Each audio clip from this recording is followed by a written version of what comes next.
이번 토트넘전 형편없었죠. 근데 일단 토트넘전 패착을 보자면 아모림의 전술적인 실패가 가장 큰 것 같아요. 전술이라고 하면 많은 거를 포함하고 있겠죠. 예를 들면 선수들의 기용법 뿐만 아니라 포메이션 그리고 교체술 이런 것들까지도 많은 것들을 포함할 텐데, 일단 토트넘전 선발 라인업이 이렇게 였었죠. 호일룬, 코베, 아마드 마운트 2선, 마즈라위, 도르구 윙백, 브루노 카세미루, 이렇게 선발 라인업이 구성됐었는데, 사실 선발 라인업 자체가 아예 납득이 되지 않는 선발까지는 아니에요. 특히 이번 시즌 그리고 시즌 말에 폼이 좋았던 선수들 위주로 쓴 것 같은데, 제가 개인적으로 생각하기에는 이건 입중계 때도 말씀드렸었는데, 아마드를 우윙백으로 쓰고 해당 위치에 가르나초, 그리고 쇼 대신에 요로를 왼쪽으로 보내고 오른쪽에 쇼 대신 마즈라위, 이게 제일 베스트였다고 봐요. 전 그냥 원래 맨유가 리그에서 하던, 그리고 리그에서 가장 좋았던 그런 포메이션 내지 선수 기용인 것 같은데, 딱 이게 베스트였다고 생각하지만 아모림은 마즈라위 우윙백, 아마드 이선 해당 전술을 선택했죠. 근데 이 해당 선발 라인업이 아까도 말씀드렸듯 근거가 아예 없는 선발 라인업은 아니었다고 말씀드렸잖아요. 선발 라인업까지는 오케이야. 최근에 폼 다 좋았으니까. 근데 어쨌건 게임 모델이 다 읽히고 전반전에도 XG 값이 0.2, 0.3 이걸 못 넘을 정도로, 유효슈팅도 하나밖에 못 가져갈 정도로 전반전에 취약했으니까 후반전에 별로 보이지 않았던 마운트를 바로 가르나초로 바꿔준다던가, 아니면 브루노를 2선에 올리고 마운트 자리에 우가르테를 넣는다던가, 아니면 제가 아까 처음에 말했던 선발 라인업 가르나초를 넣으면서 그리고 마즈라위를 빼면서 아마드를 우윙백에 옮긴다던가, 그래서 더 공격적으로 나간다던가 그렇게 했어야 됐는데, 결국 아모림은 거의 70분까지도 교체를 하지 않았습니다. 첫 교체가 토트넘이 오히려 더 먼저 나왔어요. 선제골을 넣은 토트넘이 오히려 첫 교체가 먼저 나왔을 만큼 이런 게임 상황에 유연하게 대처하지 못했습니다. 그래서 교체 타이밍도 말도 안 됐죠. 그리고 마지막으로 최소한 1대0으로 지고 있으면 토너먼트 단판이잖아요. 빠르게 맥과이어를 올려야지. 그냥 후방에 한두 명만 남겨둔다 하더라도 최소한 75분, 80분에 맥과이어 올려서 동점골 노려야지. 맥과이어 올린 시간이 정확하게 85분이 지난 시간이었습니다.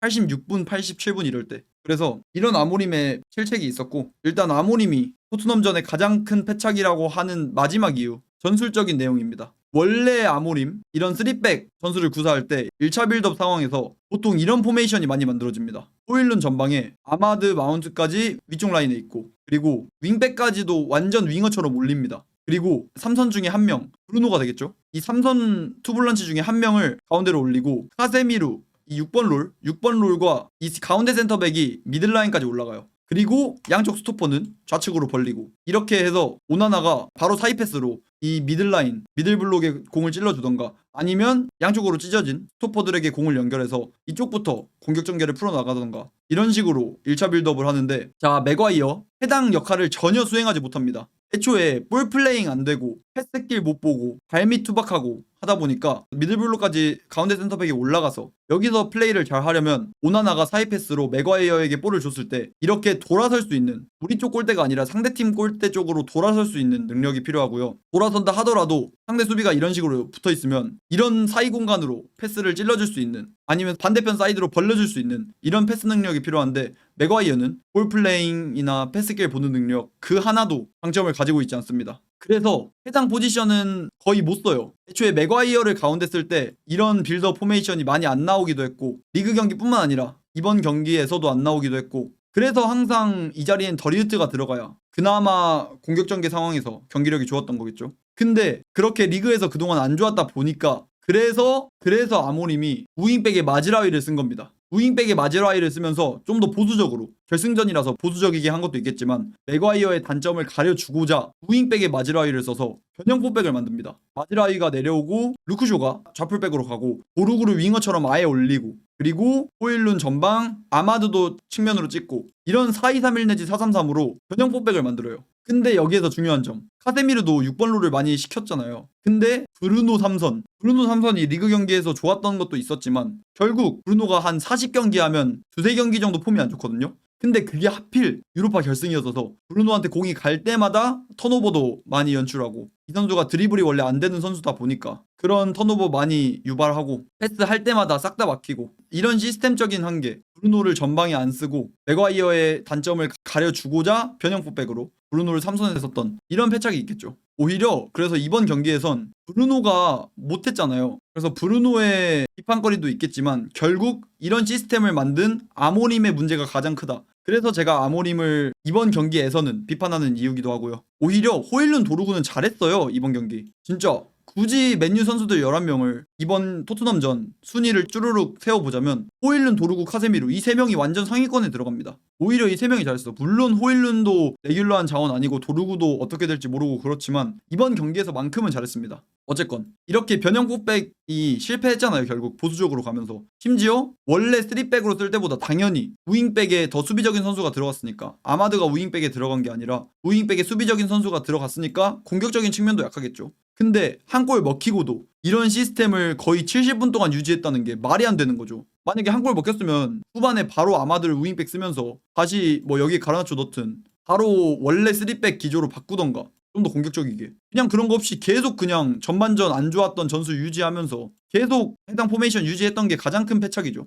그래서 아모림을 조금 비판을 했는데, 그렇다고 아모림을 경질시키자? 이거에 대해서는 살짝의 의문부호가 있긴 합니다. 아니 프리시즌이고 자시고 지금 맨유에 아모림이 부임한 지가 7개월이 넘었습니다. 근데도 전술적으로 구조 안 잡히고 하는 게 이게 과연 프리시즌 문제일까요? 어쨌건 계속하자면 경질은 좀 아니라고 생각하긴 합니다. 물론 아모림 경질론자분들의 이야기도 충분히 이해가 돼요. 프리시즌이고 자시고 지금 아모림이 맨유에 부임한 지 7개월이 넘어갔는데 아직도 구조가 안 잡힌 건 아모림의 잘못이 맞다. 아무리 선수가 안 좋아도 지난 시즌 8등, 지지난 시즌 3등을 기록한 스쿼드인데 그런 선수들 데리고 리그 16등, 승률 23%, 리그 6승 6무 14패, 26경기에서 6승밖에 하지 못한 그런 감독이 장기적으로 가야 되는 게 맞냐? 이런 비판도 있지만 저는 일단 보드진이 아모림을 데려온 거에 있어서 일단 다음 시즌을 보고 데려온 면도 있고, 선수단이 최악이다, 지금 테나가 남겨놓고 간 똥이 너무 크다, 그런 게 큰 면죄부였잖아요. 물론 이번에 유로파전 아모림의 패착으로 지면서 그 면죄부가 거의 다 깨지긴 했습니다. 근데 100%다 깨져서 그래서 경질까지 가야 된다고 하는 건 아닌 것 같고, 일단 아모림으로 가야 될 텐데, 그래서 이번에 영입이 좀 중요한 것도 있는 것 같아요. 언제 잘릴지 모르는 감독이니까 3백에 알맞은 선수보다는 좀 레귤러하게 3백도 어느 정도 뛰고 4백도 어느 정도 뛰고 이런 선수를 영입해 줘야 될까? 아니면 아모림의 입맛에 100% 맞는 선수를 영입해 줘야 될까? 이것도 고민거리인 것 같고. 근데 팩트는 가장 중요한 점은 아모림 다음 시즌 12월 기준 순위가 10등 밖으로 밀려난다? 바로 경질입니다. 진짜 바로 경질이에요. 이러면 12월 기준으로 일단 최소 2천억 이상은 투자를 해줄 거란 말이죠. 근데 순위가 12월 기준으로 만약에 9등, 10등, 11등 이런다? 바로 경질이에요. 무조건. 만약에 이번 시즌 유로파 우승했으면 9등, 10등까지는 그래도 더 기다려줄 수도 있었겠죠. 보드진이.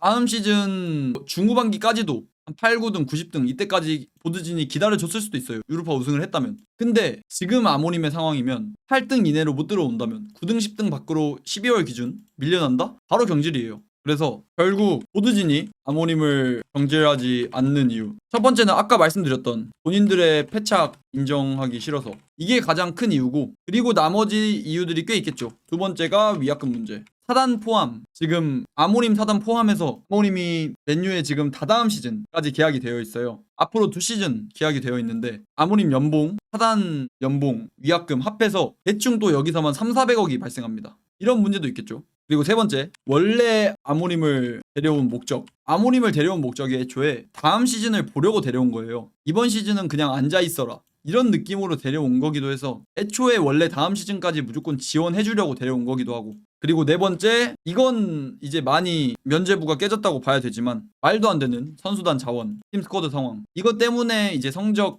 부진이 일어났다고 보드진이 가장 크게 생각하는 것 같아서 감독 문제보다는 스쿼드 때문이다, 이게 이번 시즌 상황이 안 좋았던 이유라고 그렇게 보드진은 생각하는 것 같아서, 그래서 이런 이유들 때문에 아모림을 경질하지 않는 거겠죠. 그럼 맹가심님은 왜 아모림 지켜봐야 된다고 보시나요? 아모림 비판 여론, 제가 가장 항상 일선에 서서 말씀드렸죠. 유튜브 영상으로도 많이 뽑았었고, 아모림도 비판해야 된다, 아모림도 의구심을 가지고 봐야 된다, 유튜브에 제가 가장 먼저 올렸었고, 그때마다 많은 악플들이 힘들었는데, 그런 제가 왜 아모림을 지켜봐야 되냐 라고 봤을 땐 일단 아모림의 포텐이 가장 중요한 것 같아요. 결국 스포르팅에서 이룬 업적들이라든지 이 시스템 자체를 전 긍정적으로 평가하는 사람이라서 일단 그게 가장 큰 이유일 거고, 두 번째 이유는 저도 아까 경질하지 않는 이유 마지막에 말씀드린 스쿼드 상황이 또라이급으로 막 갔다, 이게 큰 이유 같아요. 스쿼드 상황이 지금 말도 안 되는 건 누가 봐도 사실인 거라.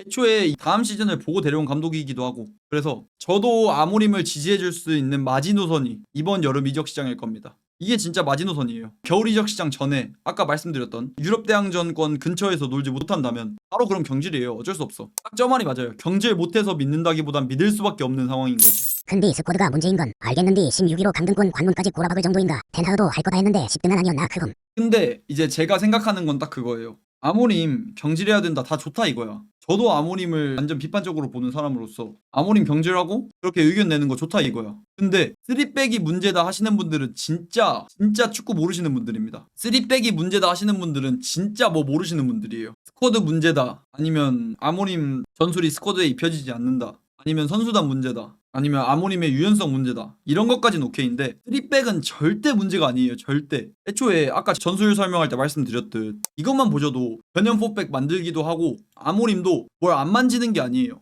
그리고 애초에 제가 말씀드렸던 1차 빌드업 상황에서 이선들 올라가고 오히려 브루노가 가운데 올라가면서 여기서 사이 패스라든지 킬 패스 넣어주고, 윙백도 윙어처럼 아예 올리고, 6번 롤 한 명하고 가운데 센터백이 빌드업 볼 전개하고, 이 양옆에 스토퍼도 아예 양쪽으로 찍고, 1차 빌드업 시퀀스 때 이런 상황인데 이게 어딜 봐서 3백이라고 생각되십니까? 3백은 전혀 문제가 아니에요. 전술적으로 봤을 때 이게 기본 포메이션만 3백이라는 거지 공격 상황, 수비 상황, 제각기 다 다릅니다. 3백이 문제가 아니에요. 그리고 애초에 현대축구에서 1차 빌드업 할 때 3-1-6 아니면은 3-2-5 다 쓰잖아요. 3백, 4백 이런 문제가 아니에요. 근데 아모림도 이제 본인 전술에 선수를 갖다 끼우려는 그런 문제가 있긴 한데, 그러면 그런 아모림의 유연성 문제지 전술 자체의 문제가 아니라는 거예요. 3백은 문제가 절대 아닙니다. 그래서 아모림 비판하시는 건 좋은데 좀 더 상식적인 그런 이야기들을 덧붙이셨으면 좋겠고, 제가 말씀드린 것들 많잖아요. 아모림 유연성의 문제, 그 다음 전술이 선수단에 안 입혀진다는 문제, 그리고 선수 개개인의 퀄리티 문제, 이런 걸로 까면 되지 굳이 뭐 3백만이 문제다 이렇게 고정적인 시선으로, 너무 편협적인 시선으로 바라보시기엔 그건 좀 문제가 있다 이렇게 말씀드려요. All day and all night we'd stay up, it felt so right. We were so young, we were so dumb.